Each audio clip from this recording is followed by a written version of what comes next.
الحمد لله نحمده ونستعينه ونستغفره ونؤمن به ونتوكل عليه ونعوذ بالله من شرور أنفسنا ومن سيئات أعمالنا من يهده الله فلا مضل له ومن يضلله فلا هادي له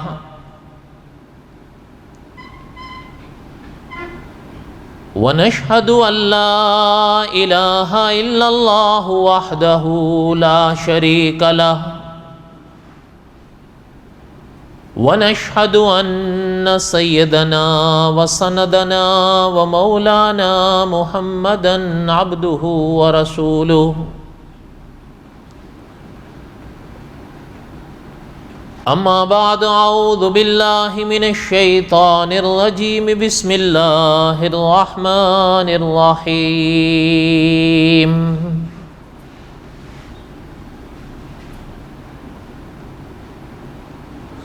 الف لام را تلك آیات الکتاب المبین انا انزلناه قرآنا عربیا لعلکم تعقلون نحن نقص عليك احسن القصص بما اوحینا الیک هذا القرآن وإن كنت من قبله لمن الغافلين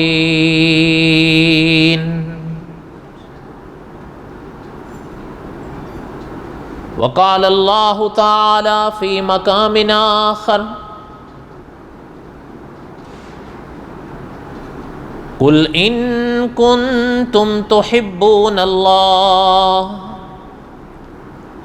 فاتبعوني يحببكم الله ويغفر لكم ذنوبكم والله غفور رحيم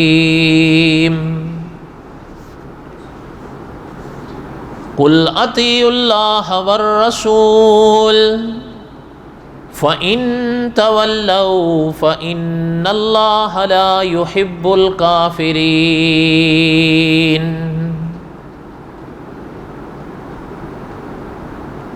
إِنَّ اللَّهَ اصْطَفَى آدَمَ وَنُوحًا وَآلَ إِبْرَاهِيمَ وَآلَ عِمْرَانَ عَلَى الْعَالَمِينَ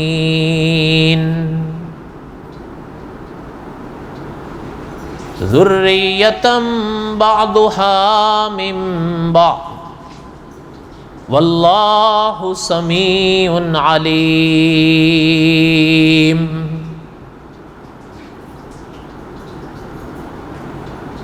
وقال النبی صلی اللہ علیہ وسلم الناس بنو آدم وآدم خلق من تراب وقال النبی صلی اللہ علیہ وسلم من یرد اللہ بہ خیرا یفقہ فی الدین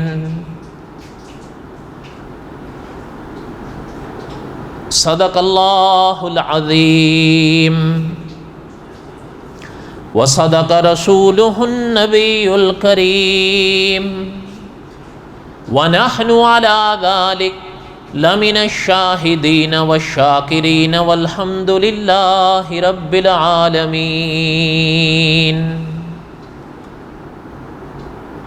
اللہم صلی علی محمد وعلی آل محمد کما صلیت علی ابراہیم وعلی آل ابراہیم انک حمید مجید اللہم بارک علی محمد وعلی آل محمد کما بارکت علی ابراہیم وعلی آل ابراہیم انک حمید مجید۔ یا ربی صلی وسلم دائما ابدا علی حبیبک خیر الخلق کلہم،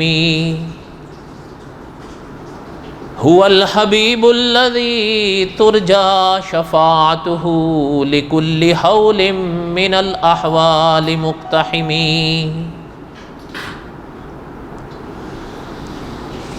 ہمہ قسم کی حمد و ثنا اللہ ذات لم یزل لا یزال کی پاک ذات کے لیے، صدق دل سے لا تعداد مرتبہ درود و سلام امام الانبیاء حضرت محمد رسول اللہ صلی اللہ علیہ وسلم کی پاک ذات کے لیے۔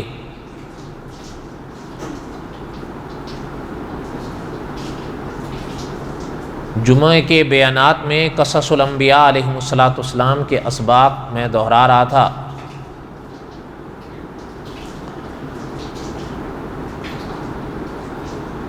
اور حضرت موسیٰ علیہ السلام اور حضرت موسیٰ علیہ السلام کے واقعات میں جو عنوان ہیں اپنا حضرت موسیٰ اور حضرت خضر علیہم السلام، اس باب کو میں پڑھ رہا تھا۔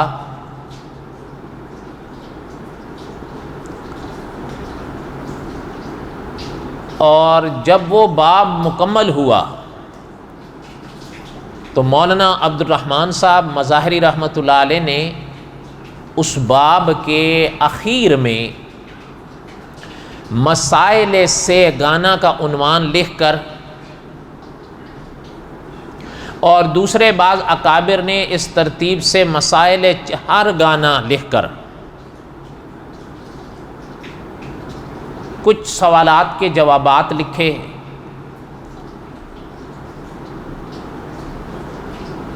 مسائل چہار گانا میں سے جو مسائل سے گانا ہیں ان کو ہم نے اپنی بساط تک تفصیل سے پڑھا۔ مثلا پہلا کہ حضرت خضر علیہ السلام کے نام یا لقب کے حوالے سے کہ حضرت کا نام یا لقب کیا تھا۔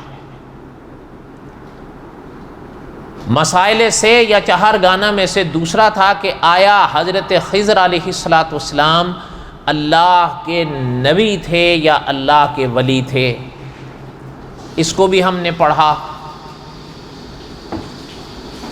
اس کے بعد مسائل سے گانا میں تیسرا عنوان یا سرخی تھی کہ حضرت خضر علیہ السلام اب بھی حیات ہیں یا اس دنیا سے پردہ فرما گئے، جسے حیات خضر کا عنوان کہا اور لکھا جاتا ہے۔ اس کو بھی ہم نے اپنی بساط تک بہت تفصیل سے پڑھ لیا۔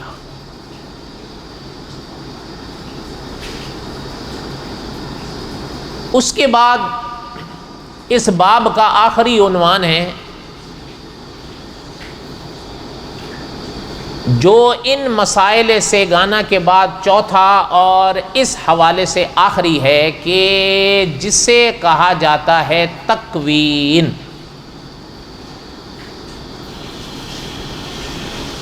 حضرت موسیٰ اور حضرت خضر علیہ السلام کی ملاقات کے یا ان واقعات کے موقع پر یہ لفظ اکثر لکھا جاتا ہے، اور بھی کئی مواقع پر لکھا بھی جاتا ہے، پڑھا بھی جاتا ہے۔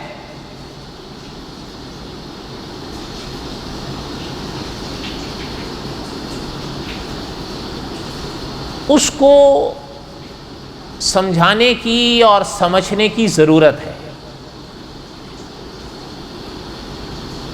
بہت ساری باتیں اگر لفظ تکوین کا مطلب معنی آ جائے تو بہت سارے ہمارے دل میں یا دماغ میں اٹھتے ہوئے سوالات، یا اللہ تعالیٰ بچائیں کہیں اگر شک پیدا ہوتا ہے کسی حوالے سے تو اس کے جوابات آ جائیں گے۔ پھر انشاءاللہ کوئی شک، کوئی خیال باقی نہیں رہے گا۔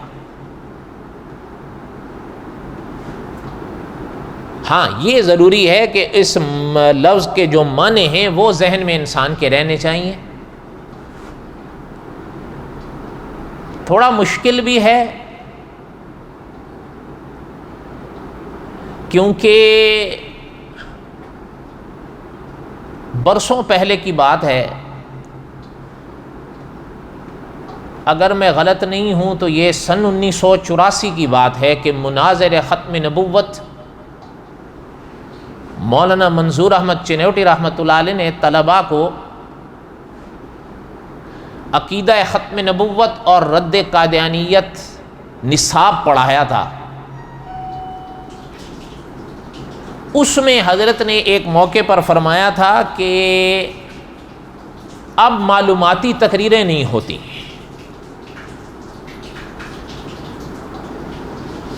اگر سن 1984 میں معلوماتی تقاریر نہیں ہوتی تھیں تو اب تو پھر آپ خود ہی قیاس کن زگلستان کر لیں.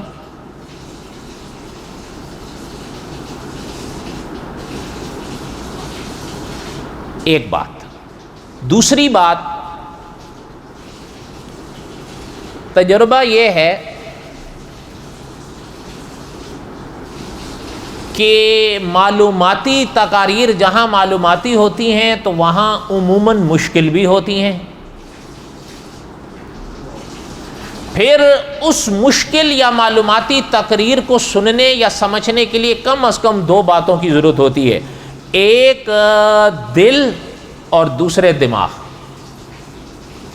اور معاف کیجیے گا، میں اور آپ ان دونوں کو تکلیف دینے سے عموماً کتراتے ہیں.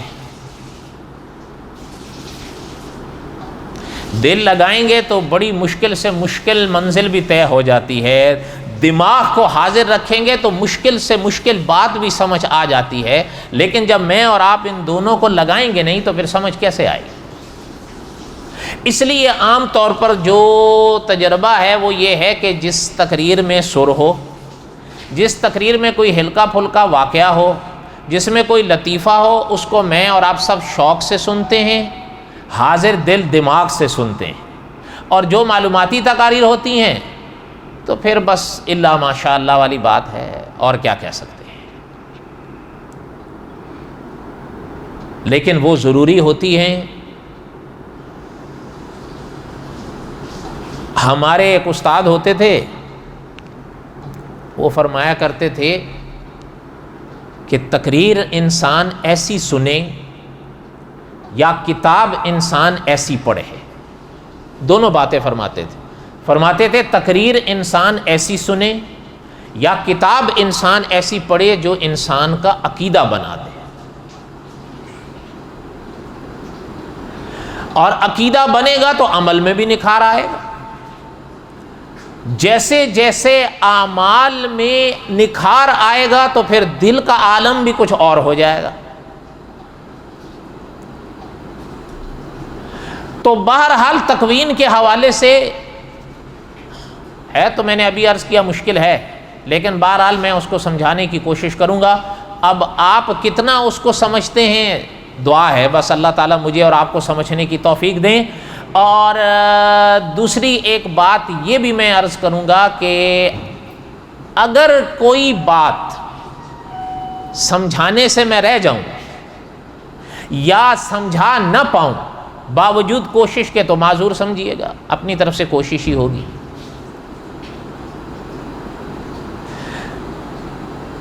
اب سنیں کہ اس باب میں تکوین کے لفظ کی وضاحت، پہلے تو یہ سمجھیں کہ اس وضاحت کی ضرورت کیوں پڑتی ہے. اس وضاحت کی ضرورت اس لیے پڑتی ہے کہ میں نے ابھی پہلے عرض کیا نا کہ نہ صرف حضرت خضر علیہ السلام کے باب میں بلکہ دنیا میں اور آپ جن راہوں پر چل رہے ہیں وہاں کئی ایسے سوالات ہمارے سامنے آتے ہیں، ہمیں ان کے جواب نہیں آتے. اللہ نہ کرے کسی کے دل میں جب اس سوال کا جواب نہ آئے تو جواب نہ آنے سے کہیں وہ سوال شک بن کر دل میں نہ بیٹھ جائے.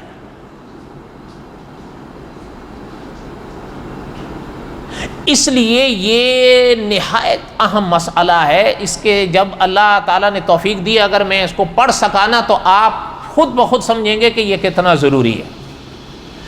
پہلے اب جیسے مثال کے طور پر حضرت خضر علیہ السلام اور حضرت موسیٰ علیہ السلام کی ملاقات کے دوران جو 3 واقعات پیش آئے، کشتی والا، وہ لڑکے والا اور دیوار والا. ان میں جو دیوار والا ہے اس کو تو چلے چھوڑ دیں، لیکن جو پہلے 2 ہیں وہ کشتی والا اور لڑکے والا، یہ ایسا ہے کہ یہ سوال اس واقعے کو آپ پڑھ لیں لیکن پھر بھی کہیں نہ کہیں دل یا دماغ میں یہ سوال اٹھ جاتا ہے یا کوئی کر دیتا ہے کہ مثلا حضرت خضر نے اس کشتی کو توڑا. تو شریعت کا مسئلہ تو یہ ہے کہ میرے اور آپ کے لیے جائز نہیں ہے کہ ہم کسی اور کی شے میں اس طرح کا کام کریں. ایک بات. اچھا، اگر ہم اس کو فائدہ پہنچانے کی نیت سے بھی کریں، زیادہ میں اور آپ یہ شاید کہہ سکیں کہ جی اس فائدے کے لیے ہم کر رہے ہیں، تو علماء شریعت نے لکھا ہے کہ پھر بھی میرے اور آپ کے لیے جائز نہیں ہے کہ ہم یہ کہہ کے یا یہ سمجھ کر کہ میرے اس کام سے سامنے والے کو فائدہ ہوگا، تب بھی اس کی بغیر اجازت کے اس کی کسی شے میں اس طرح کا کام کرنا میرے اور آپ کے لیے جائز نہیں. اور یہی آپ دیکھیں اس موقع پر بھی ہم نے پڑھا تھا کہ حضرت موسیٰ علیہ السلام نے محترم سے فرمایا تھا کہ یہ عجیب بات ہے، انہوں نے ہمارے ساتھ بھلائی کی اور آپ نے یہ بدلہ دیا اس بھلائی کا کہ ان کی کشتی توڑ دی. ایک بات. دوسری بات، جو لڑکے کا قتل ہوا، دیکھیں علماء نے لکھا ہے کہ لڑکے کا قتل اور اس پر نابالغ لڑکے کا قتل، یہ تو آپ نے بھی ممکن ہے علماء سے پڑھا ہو یا سنا ہو، یہ تو حالت جہاد میں بھی، جنگ میں بھی جائز نہیں ہے، منع ہے. تو پھر یہ حضرت خضر علیہ السلام کے واقعات میں یہ جو 2 سوال ہیں، آخر ان کا اصل جواب ہے کیا؟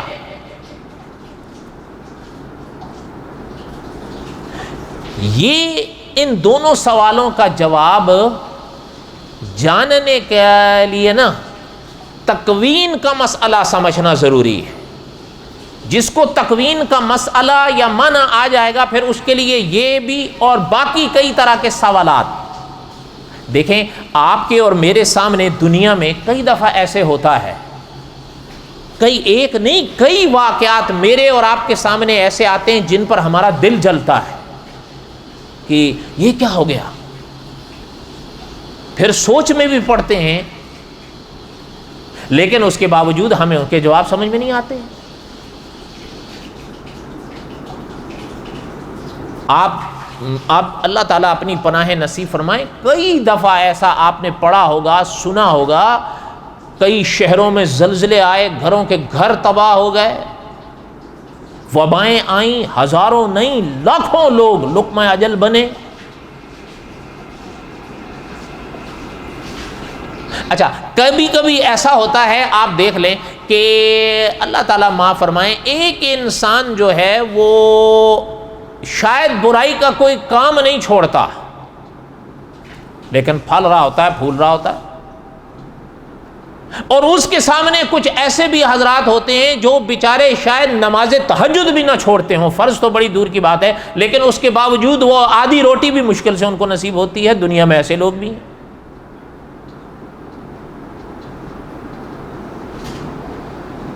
یہ اور اس طرح کے کئی سارے سوالات ہیں، عام طور پر وہ ہمارے سامنے آتے بھی ہیں، ان کے جوابات ہماری سمجھ میں نہیں آتے. اس کی وجہ یہ ہے کہ اس طرح کے کئی سوالات کے جوابات عالم تکوین سے جڑے ہوئے ہیں. اگر تکوین کا معنی آ جائے تو پھر ان سوالات کے جواب بھی آ جائیں گے اپنی بساط تک. ان جملوں سے میرے کہنے کا مقصد یہ ہے کہ تکوین کی آخر ضرورت کیا ہے بیان کی، یا تکوین کی اہمیت کیا ہے. اس تلخیص اور اس خلاصے کے طور پر تکوین کو اس طرح سمجھیں آپ کہ اس طرح کے کئی سوالات اٹھتے ہیں، ان کے جوابات کا تعلق یا ان کے جواب کا تعلق تکوین سے ہے۔ جس کو تکوین کا معنی آئے گا اس کو ان سوالات کا جواب بھی آ جائے گا، اور جن کو تکوین کا معنی نہیں آئے گا اس طرح کے سوالات کے جواب آنے سوال ہی نہیں پیدا ہوتا۔ یہاں تک بات سمجھ آئی ہے کہ مشکل ہے؟ بولیں اگر یہاں تک سمجھ آ گئی تو اب آگے سنیں۔ پہلی بات تو یہ ذہن میں رکھیں کہ تکوین کہتے کس کو ہیں۔ یہ پہلا مرحلہ ہوتا ہے نا، کسی لفظ کا انسان کو معنی آئے تو پھر باقی تفصیلات پھر آئیں گی۔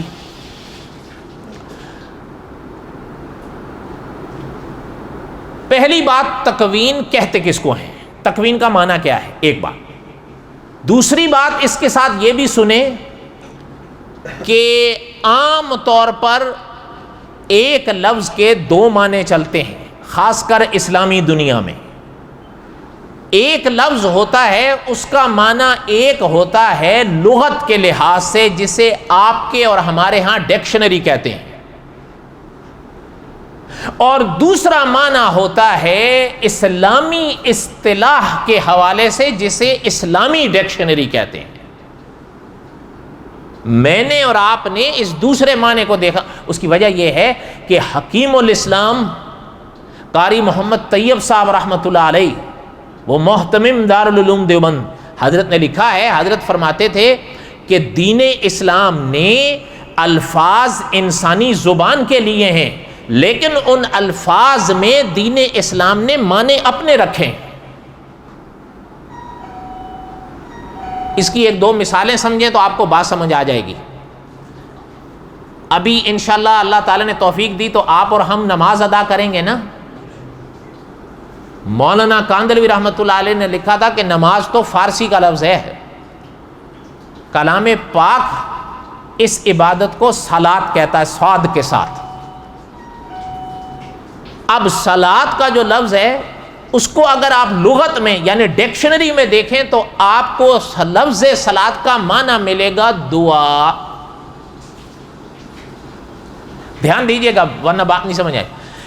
اگر آپ لفظ صلاۃ کا لغت میں معنی دیکھیں گے تو اس کا معنی ہے صلاۃ، دعا۔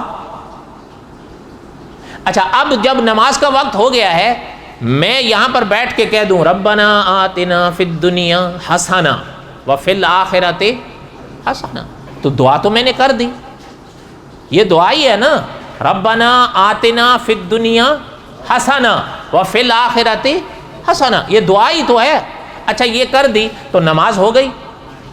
سوچ کے بتائیں، نماز ہو گئی؟ دنیا کا کوئی عالم نہیں کہے گا کہ بھائی نماز، کہے گا بھائی نماز ہوئی نہیں۔ میں ایک نہیں 10 لغت کی کتابیں اٹھا کے لے آؤں اور کہوں کہ جی دیکھیں قرآن پاک میں ہے کہ نماز ادا کرو یعنی صلاۃ ادا کرو، تو لغت میں صلاۃ کا مطلب دعا ہی تو ہے، تو ربنا آتنا فی الدنیا میں نے تو دعا کر لی ہے، تو نماز ادا ہو جائے گی؟ نہیں ہوگی، اس لیے کہ قاری طیب صاحب رحمۃ اللہ علیہ کے وہ الفاظ ذہن میں تازہ کر لیں کہ دین اسلام نے الفاظ لغت انسانی سے لیے ہیں، لیکن ان الفاظ میں دین اسلام نے معنی اپنے رکھے ہیں۔ وہ یہ ہے کہ جب آپ وضو کریں گے، کبھی یوں کبھی یوں کبھی یوں کبھی یوں بیٹھ کر اللہ اکبر سے السلام علیکم ورحمۃ اللہ تک حضور علیہ الصلوۃ والسلام کی اتباع میں نماز کو ادا کریں گے، تب لفظ صلاۃ ادا ہوگا۔ اس کو کہیں گے اصطلاحی معنی۔ اس دائرے میں اب میں اور آپ لغت کی طرف جائیں گے یا اصطلاح کی طرف جائیں گے؟ بولو تو صحیح، اصطلاح کی طرف جائیں گے، اس لیے کہ یہاں پر لغت والا معنی مطلوب نہیں، اصطلاح والا معنی مطلوب ہے۔ ایک بات، دوسری بات ذہن میں لے آئیں، ابھی ابھی اللہ تعالیٰ کی عنایت اور توفیق سے آپ ماہ رمضان سے فارغ ہوئے۔ ماہ رمضان کے روزے فرض ہیں، آپ کے اور ہمارے ہاں اس لفظ کو، اس عبادت کو روزہ کہا جاتا ہے، وہ آپ کے اور ہمارے ہاں ہے، لیکن کلام پاک میں اس کو صوم، سواد کے ساتھ، وہ نماز کا لفظ بھی ہے اور یہ سواد کے ساتھ صوم، سیام اسی کی جمع ہے، اور صوم کلام پاک اس کو کہتے ہیں جسے آپ اور ہم روزہ کہتے ہیں۔ لیکن لفظ صوم کا اگر آپ لغت میں معنی اٹھائیں نا، لغت اٹھائیں کہ بھئی لفظ صوم کس کو کہتے ہیں، ڈکشنری کھولیں تو آپ کو لفظ صوم کا معنی ملے گا کسی شے سے رک جانا۔ میں اور آپ اگر رک گئے صوم ہو گیا، لغت کہتی ہے کہ ہو گیا۔ لیکن میں آپ سے پوچھتا ہوں کہ جب مثلاً میں ابھی یہاں بیٹھا ہوں اور میں اٹھنے سے رک گیا، صوم ادا ہو گیا؟ بولو تو صحیح۔ یا چلتے چلتے میں رک گیا تو صوم ادا ہو گیا؟ دنیا کا کوئی عالم نہیں کہے گا کہ لفظ صوم ادا ہو گیا۔ اب وہ اگر مجھ سے کہیں کہ بھئی صوم ادا نہیں ہوا، میں ایک نہیں 10 لغتیں کی کتابیں کھول کے رکھوں کہ بھئی دیکھیں کلام پاک میں روزے کو صوم فرمایا گیا اور لغت میں صوم کا معنی رک جانا، تو میں چلتے چلتے رک گیا، صوم ہو گیا؟ ہو جائے گا؟ نہیں ہوگا، اس لیے کہ لغت کا معنی لغت میں رہے۔ لیکن یہاں جو قرآن کہہ رہا ہے یا ایھا الذین آمنوا کتب علیکم الصیام، اے ایمان والو تمہارے اوپر روزے فرض ہوئے اور روزوں کو رکھو، تو یہاں پر یہ لغت والا معنی فقط نہیں، اصطلاح والا معنی مراد ہے، اور وہ یہ کہ صبح صادق سے لے کر غروب آفتاب تک قائم قائل اٹھو، ان تینوں چیزوں سے جب رکو گے اب اصطلاحی معنی میں روزہ ادا ہوگا۔ صحیح بات ہے یا غلط بات ہے؟ اچھا، تو اس مرحلے پر آپ اور میں لغت کی طرف جائیں گے یا اصطلاح کی طرف جائیں گے؟ بولو تو صحیح، نہیں سمجھ آ رہی بات ابھی بھی؟ تو اب اصطلاح کی طرف جائیں گے نا، لغت کی طرف تو نہیں جائیں گے۔ اچھا، اسی طریقے سے حج ہے، اسی طریقے بڑی اب اتنا وقت نہیں، اور حج ہے، جہاد ہے، زکوٰۃ ہے۔ مثال کے طور پر زکوٰۃ کا، نماز اور زکوٰۃ کا عموماً ساتھ ساتھ بیان چلتا ہے، اور ہمارے ہاں حضرات زیادہ تر ماہ رمضان میں فضیلت اور سہولت کے لحاظ سے زکوٰۃ ادا کرتے ہیں۔ زکوٰۃ لفظ قرآن پاک میں زکوٰۃ ادا کرو، وہاں فرمایا صلاۃ ادا کرو، روزہ رکھو، صوم، یہاں فرمایا زکوٰۃ ادا کرو۔ زکوٰۃ کا لغت میں آپ معنی دیکھیں تو زکوٰۃ کا معنی کیا ہے؟ پاک کرنا، پاکیزگی ہے نا۔ اچھا، اب اگر مثلاً جی کسی عالم نے مجھ سے فرمایا کہ بھائی زکوٰۃ ادا کرو، میں لغت اٹھا لوں، بھائی پاکیزگی کے معنی میں ہے میں نہا دھو لے کے پاک ہو کے صاف ستھرے کپڑے پہن لوں، زکوٰۃ ادا ہو گئی؟ ہو گئی یا نہیں؟ دنیا کا کوئی عالم نہیں کہے گا کہ زکوٰۃ ہو گئی، اس لیے کہ وہ آپ مجھ سے کہیں کہ بھائی زکوٰۃ، میں کہوں حضرت میں شیمپو اور صابن کے ساتھ نہایا ہوں، ایک کے بجائے 3 بار نہایا ہوں، ٹھنڈے پانی کے بجائے گرم سے نہایا ہوں، یہاں تک کہ گلاب کے عرق سے بھی نہایا ہوں، اب بھی آپ کہہ رہے ہیں زکوٰۃ ادا ہوئی تو پاکیزگی ہو گئی؟ تو وہ کہیں گے بھائی یہ پاکیزگی کا معنی لغت سے کہہ رہے ہو، یہاں پر اصطلاحی معنی مراد یہ ہے کہ جب مال پر نصاب پورا ہو جائے اور تینوں شرائط جو زکوٰۃ کی ہیں وہ ادا ہو جائیں، پوری ہو جائیں، تو پھر اس کے بعد 2.5% اپنے مال کا حصہ نکال کر غریب غربا مستحقین کو ادا کرو، اب زکوٰۃ ادا ہوگی۔ تو اس دائرے میں آپ اور میں لغت کی طرف جائیں گے یا اصطلاح کی طرف جائیں گے؟ اصطلاح کی طرف جائیں گے۔ اس لیے اس موقع پر قاری طیب صاحب رحمۃ اللہ علیہ کے وہ جملے پھر ذہن میں تازہ کر لیں کہ حضرت نے فرمایا دین اسلام نے الفاظ زبان انسانی سے لیے ہیں، لیکن ان الفاظ میں دین اسلام نے معنی اپنے رکھے ہیں، اور اس موقع پر وہی معنی مراد اور مطلوب ہوتے ہیں، لغت چاہے جو بھی کہے۔ سمجھ آ گئی بات؟ اب اور بھی اس کی ساری مثالیں، نکاح ہے، اللہ تعالیٰ پناہ نصیب فرمائے، لفظ ہے، طلاق ہے، اس طرح کے سارے آپ دیکھتے جائیں، ہر لفظ کا آپ کو لغت میں ایک معنی ملے گا، لیکن ان سارے دائروں میں اسلامی اصطلاح جیسے اسلامی ڈکشنری کہتے ہیں اس میں دوسرا معنی ملے گا، اور ان دائروں میں میں اور آپ لغت کی طرف نہیں اصطلاح کی طرف جائیں گے۔ یہاں تک بات سمجھ آئی ہے؟ اللہ کرے سمجھ میں آ جائے۔ اب آگے اب آئیں اس بات پر جو عرض کر رہا تھا کہ لفظ تکوین کس کو کہتے ہیں۔ لفظ تکوین کا معنی سمجھانے کے لیے تھوڑے سے میں نے گردش کی ہے۔ اب اگر یہ چند باتیں آپ ذہن میں رکھ کر لفظ تکوین کی شرح سنیں گے نا تو انشاءاللہ پانی کی طرح محسوس ہوگی۔ لفظ تکوین کا ایک معنی تو ہے لغت میں،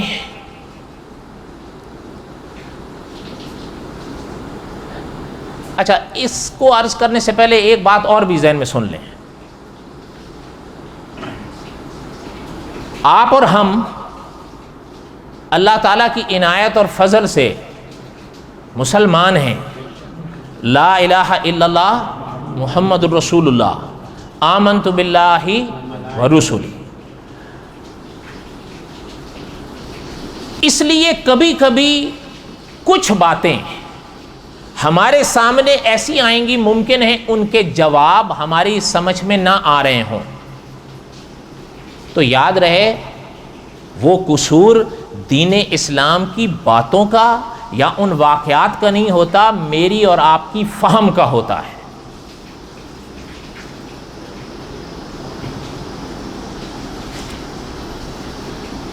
ایک بات سننا دھیان سے، نبوت، رسالت، کتاب، یہ سلسلے ہیں نا، نبوت، رسالت، کتاب، وحی، یہ سارے سلسلے ہیں نا. یہ جو لفظ وحی ہے اس کی ضرورت پڑتی کیوں ہے؟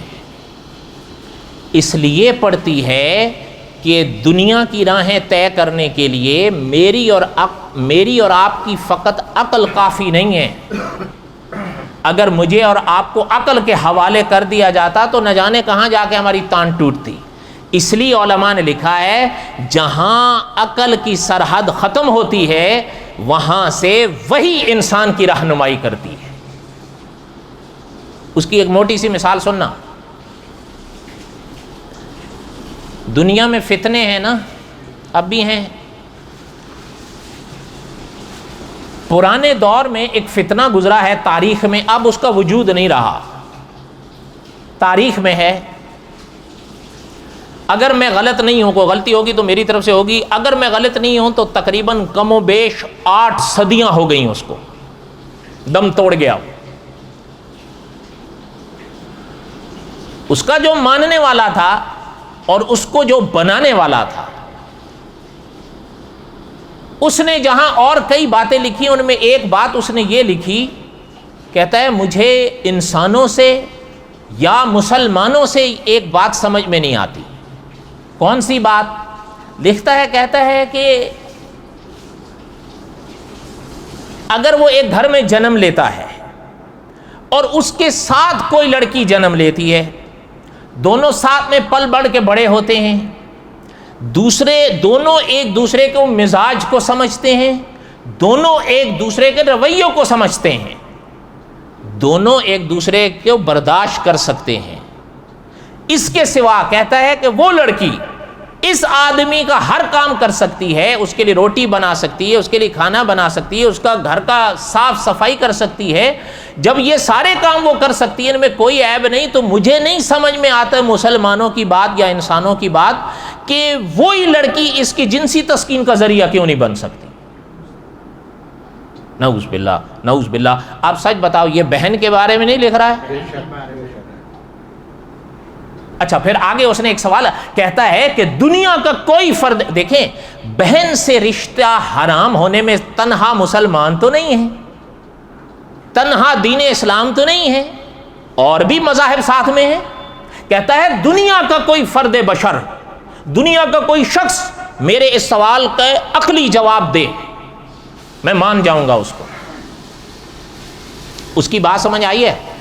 اب سننا، آپ کے ملک کے سب سے بڑے عالم مفتی محمد تقی عثمانی صاحب، حضرت نے لکھا ہے، یہ میں حضرت کے الفاظ بتا رہا ہوں، حضرت نے لکھا ہے کہ اگر اس شخص کے اس عقلی سوال کا جواب دینے کے لیے کوئی شخص بیٹھے، حضرت نے لکھا ہے قیامت کی صبح آ جائے گی لیکن اس شخص کے عقلی سوال کا عقلی جواب ناممکن ہے. یہ مفتی تقی عثمانی صاحب نے لکھا ہے. تو اب بھائی بات کیا ہے پھر اس کا؟ بات یہ ہے کہ وہ عقل کو وہاں استعمال کر رہا ہے جہاں عقل کا دائرہ نہیں ہے، اس لیے عقل غلط رہنمائی کر رہی ہے.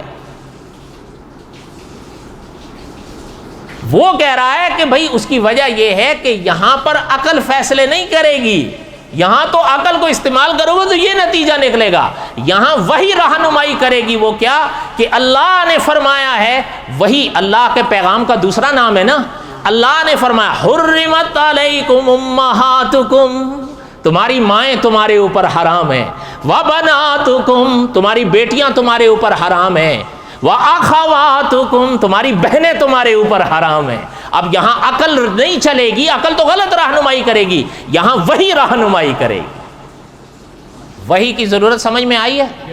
اب بولو تو صحیح۔ اب میرے کہنے کا مقصد کیا تھا، یہ سے میں نے ایک مثال عرض کی، اور بھی مثالیں آپ کو ایسے لوگوں کے سنائیں تو آپ دنگ رہ جائیں گے، اس لیے چھوڑیں۔ ہو سکتا ہے اللہ نے اگر زندگی دی تو قصص الانبیاء کے آخر میں جو کلام پاک کا باب آئے گا تو اس میں شاید میں عرض کروں، لیکن شاید والی بات ہے، تب کیا پتہ میں رہوں رہیں، آپ رہیں نہ رہیں۔